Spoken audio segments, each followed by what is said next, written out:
Perkenalkan, nama saya Dian Utami. Saya saat ini bekerja di Kementerian Keuangan.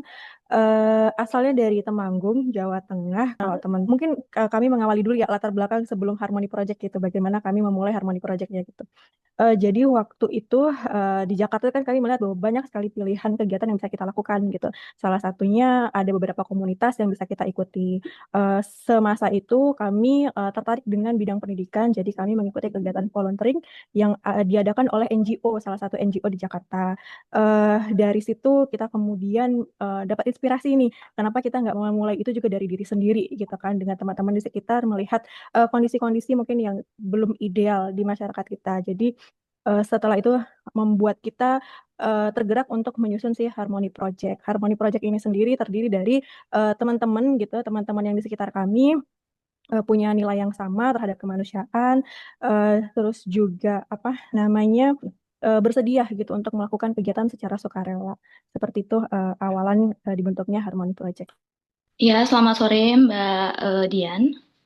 Sore, Mbak Novita. Perkenalkan, nama saya Novita Ambarwati, saya dari kelompok 4 Kewarganegaraan. Saya mengajukan beberapa pertanyaan untuk Harmony Project. Yang pertama yaitu, ada nggak sih atau apa saja efek jangka panjang dari ketimpangan sosial pada kesehatan mental dan fisik masyarakat? Yes, thank you. Uh, this question is quite interesting and challenging, actually. The long-term effects of social inequality are actually many and quite broad. If social inequality is one of them, friends or vulnerable communities have limited access to several facilities, such as education, for example, health as well, and then also their income can be said to be low, not meeting the proper standard like that. So when they have an income that doesn't meet the standard it should, their daily activities will focus on fulfilling basic needs first. So they will strive to work in whatever job they can access that suits their abilities. So other things in their lives become less of a priority. Just like education, when their income is still low, they might not be able to access higher education or even have to drop out of school to meet their needs. And even children will help their parents by working.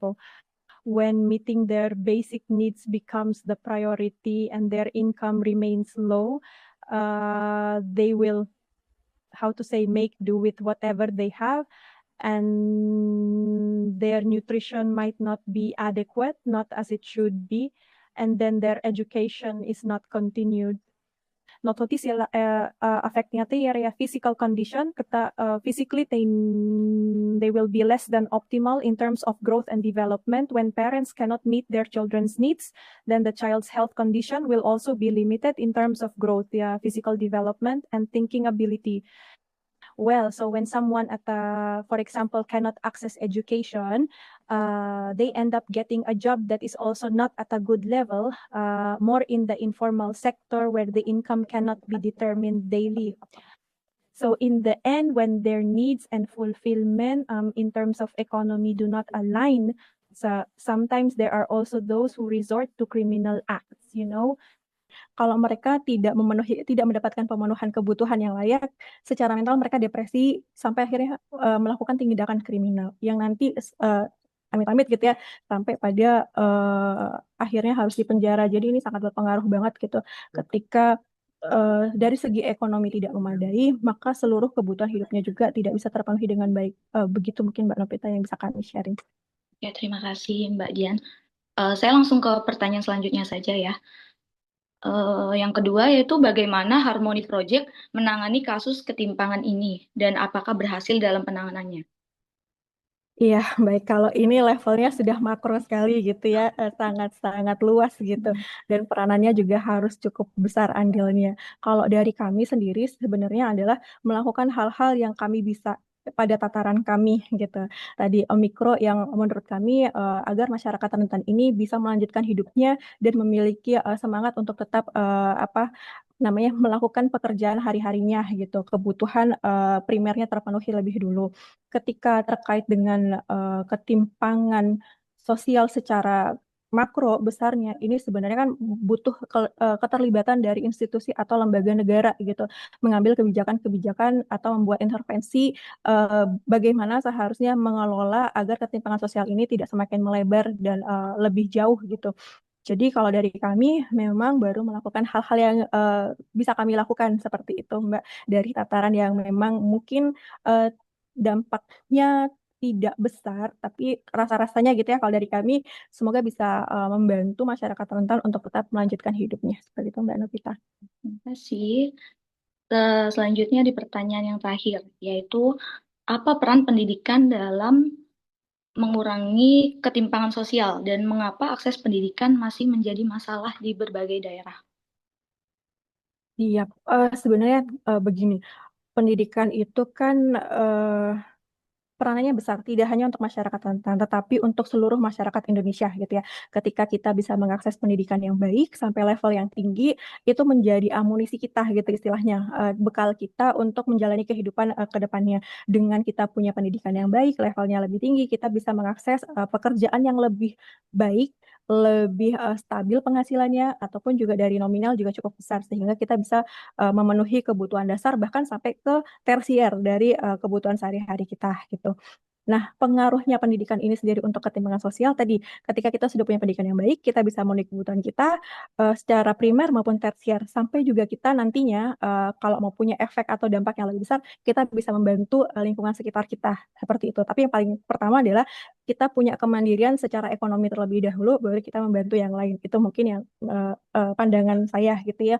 Kalau terkait dengan masalah pendidikan di daerah gitu, sebenarnya kan kalau kurikulum mungkin ya kalau dari saya sendiri sebenarnya standarnya sudah ada. Indonesia sudah punya standar sendiri yang disusun oleh Kemendikbud gitu ya. Namanya sekarang apa saya kurang paham, tapi dari Kementerian Pendidikan pasti sudah punya standar kurikulum. Tetapi memang tidak dipungkiri gitu ya, sebenarnya masih ada celah gitu yang perlu diperbaiki gitu. Misalkan kayak dari fasilitas sekolahnya, standarnya seperti apa sih gitu.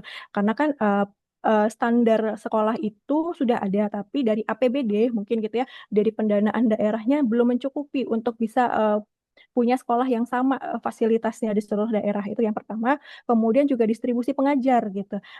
Kadang gitu ya, kalau saya bisa milih penempatan gitu, saya akan milih yang lebih dekat dengan asal saya gitu kan. Jadi memang distribusinya juga yang perlu dipertimbangkan kembali oleh pemerintah daerah maupun pemerintah pusat.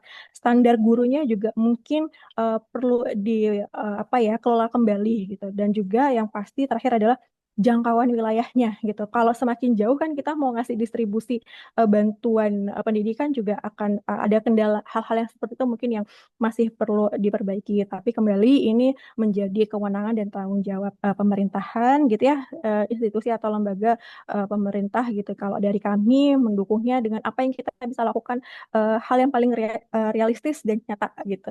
Itu Mbak Novita. Ya, terima kasih Mbak Dian. Berarti peran pendidikan itu paling penting ya di ketimpangan sosial ini untuk mengurangi ketimpangan. Iya betul. Kalau Oke. Ya, Ya, kalau boleh nambah dikit gitu ya, sebenarnya dua hal dasar yang menjadi kebutuhan primer kita adalah pendidikan dan kesehatan. Ketika kita sehat walafiat, kita bisa menjalankan atau mengikuti pendidikan dengan baik, dan ketika kita punya penghasilan yang cukup, kita mendapatkan akses pendidikan yang lebih tinggi, dan itu nanti menjadi bekal kita untuk menjalani kehidupan yang sebenarnya. Seperti itu, Mbak Nafita. oke, baik Mbak Dian. Terima kasih banyak atas waktunya, teman-teman juga. Terima kasih banyak.